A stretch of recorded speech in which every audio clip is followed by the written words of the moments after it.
Good evening. Yes, so everyone's aware that the Aluf repairs and upgrades have been going on. On December 8th, we performed an inspection at 10 a.m. with the DEC also in attendance. The results of the inspection of the exterior and roof are: there are vent openings on the side of the building that were still just open vents. It seems that these do not contain any filter system or mechanical operation, so the air was just flowing freely. There is a strong perfume and plastic smell emanating from these locations. All inlet fans located on the roof were in operation. The new scrubbers were running, and a strong perfume and plastic smell was detected being released from the new scrubbers. There is a large chiller located on the side of the building, which is discharging water and what looks like small plastic pellets into a pipe that leads towards the Sparkhill Creek. The inspectors requested access to the interior to examine the filters installed on the scrubbers. This access was denied. Inspectors were advised that the factory had not been in production mode since 6 a.m. that morning. On December 11th, our office received a copy of the roof plan as requested. In evaluating the plan, there are 31 vents indicated on the roof plan. We were told that all are in operation. However, during the site inspection, our inspector indicated that he can see clear down into the factory. So we're not sure what these things are connected to. There are 5 stacks indicated which are governed by the DEC air permit, and we were told that they have multiple stage filtration systems. There are 12 wall-mounted exhaust fans located on the machinery high bay units on the roof that do not have any type of filtration. There are 6 wall-mounted exhaust fans located on the exterior walls that do not have any type of filtration, and 3 of which have been closed up. On Friday, December 15th, we requested access to perform a follow-up inspection, and we were denied due to the inclement weather. They didn't want anybody on the roof. Anthony Lawson has indicated that it is in his belief that all of the physical items related to the permit, the ZBA decision, have been completed. To date, we have not received a letter of compliance from Dr. Kolapara on the system's functionality as we requested. As well, this was also requested by a condition of the ZBA and in reference to the DEME letter dated May 3rd, 2017. Item number 14th of the performance standards, resume of operations.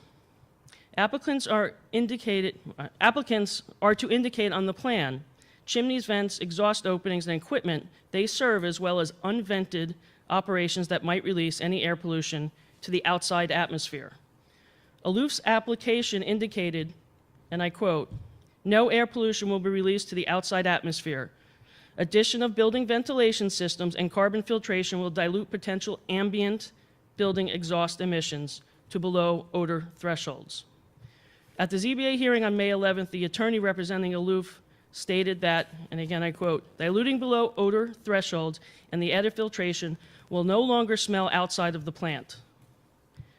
The building ventilation proposal dated March 14th, 2017, which was prepared and submitted by Aluf to the ZBA, indicates a more dilute stream will be insurance against odor issues being emitted from the building.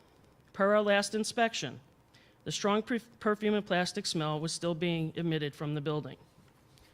Per the ZBA performance standard condition number 3, the applicant's initial and continued compliance with the performance standard shall include the following: the installation completed within 8 weeks of issuance of permit, inspections and/or testing on the site while installations are in operation, and those inspections are to be as deemed necessary by the building department, Department of Environmental Engineering, or a town's expert.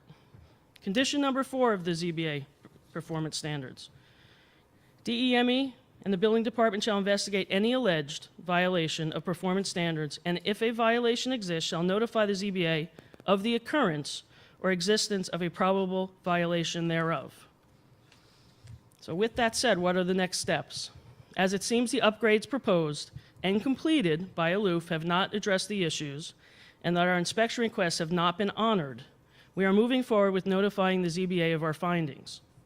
Per condition number 4, if after holding a public hearing on due notice, the ZBA finds that a violation occurred or exists, the ZBA may revoke and rescind this approved decision and any building permit and/or certificate of occupancy that has been issued.